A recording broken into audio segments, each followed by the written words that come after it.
Hey everyone, this is ianofAustin, and I want to save you money today. Bet you don't hear that all the time, huh? So I want to show you how to get your Homestead Exemption file for 2018.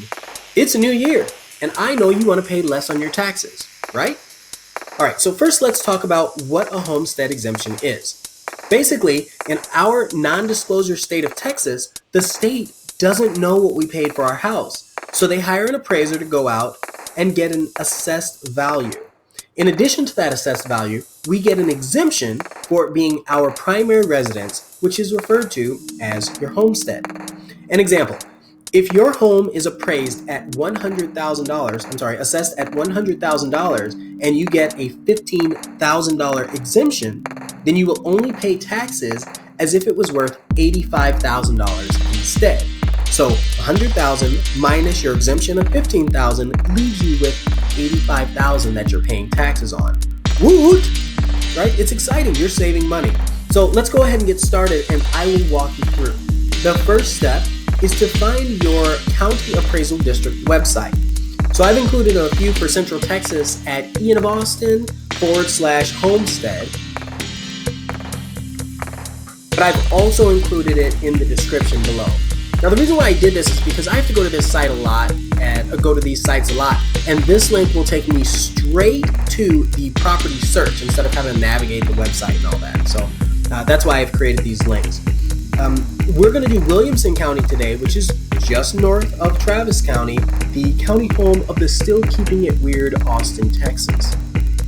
So this is what it looks like. I am at the search portion of the Williamson County appraisal district. So I'm going to go ahead and type in this address that I'm going to use as an example. This is where you would type in your own address. So I'm typing in 8300 Paola. Okay, and I'm choosing this because I know it's a builder. I know that it's no one else's personal information, and that gives me the liberty to go ahead and go through. Now, it's all public information, but it gives me the ability to go ahead and go through and show some other things as well. So let's just take a quick look at this page. You have the owner that's listed on the tax record, the property address, and then the 2017 assessed value.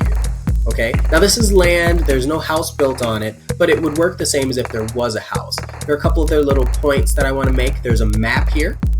This is actually where you're going to file the homestead exemption. We'll come right back to it. Data about the market and how the rates are going.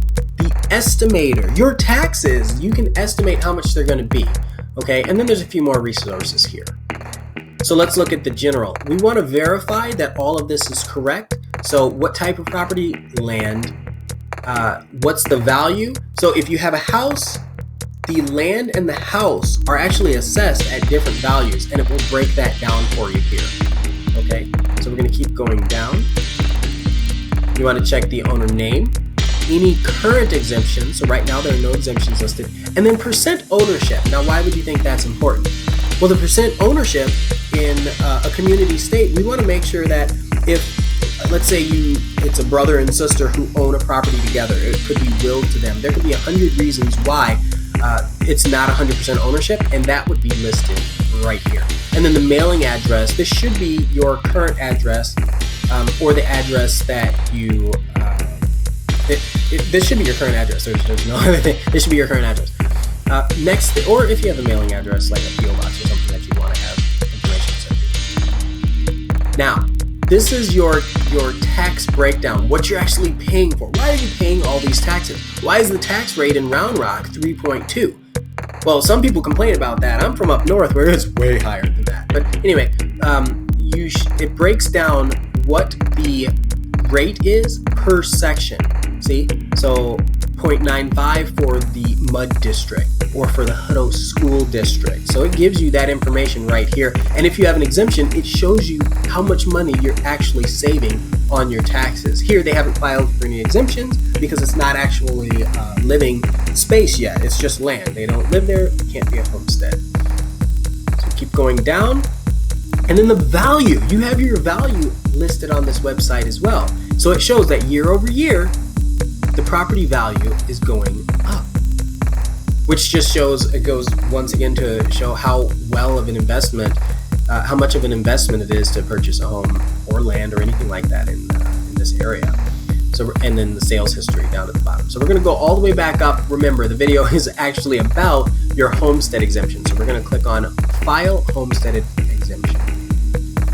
It opens it up to the beautiful Property Tax Form 50-114. Now, this is the information for your appraisal district, the address of your appraisal district if you wanted to show up and knock on their door, or the phone number if you just want to call them and check in on the status of your application. There's some basic instructions, and remember there's a scroll bar over to the right so you can scroll down and move to the next parts of the form. So I'm going to stop at each section. So right here, we're at the tax year. Under tax year, you are going to choose 2017 because that's what you're filing your homestead for. You probably moved in 2017. If it was before that, then that's really important. You'll have to get that reconciled because they do also ask what day of the year you moved in. Okay, so it could be in the past as well. And then, do you own the property for which you're seeking an exemption? You want to check yes. I think they just put this yes, no in here to make sure that you're reading the form. So keep going down. So this ownership information, you want to verify that it's the same as the last page you were looking at. So your name or your information, the mailing address, and then of course your driver's license and your phone number, birth date, all of that stuff, and percent ownership. So we're going to have the same thing with property information. You want to make sure the address is correct, and then your legal description. All of this should be populated for you, but if for any reason it is not, you have access to that page before. And then a manufactured home. Just because it's a manufactured home doesn't mean that it's not your homestead. So you still can save tax money. So you would put in the make, model, and the ID number of that home. So let's keep going down. Exemption types. So the purpose for today was to file a general residence homestead exemption. So you will check this box. However, if you have other exemptions like 65 and over, surviving spouse, or disabled veterans, you can go ahead and check those two here. Those also here as well. So check any exemption that applies to you and then scroll down. So now we're at the document section. So when you're filing for an exemption, they want to make sure you are who you say you are because they don't believe you. So you click choose file, you select the picture of your driver's license or whatever they're asking for, passport, what have you, and you hit upload. And it will be attached to the application for you. And there are a few other things. So, for example, if you're a 100% disabled veteran or it's a manufactured home, they might have different requirements than just your driver's license, and that's where you would read through and add anything else they're asking for. And then we actually made it to the bottom of the page.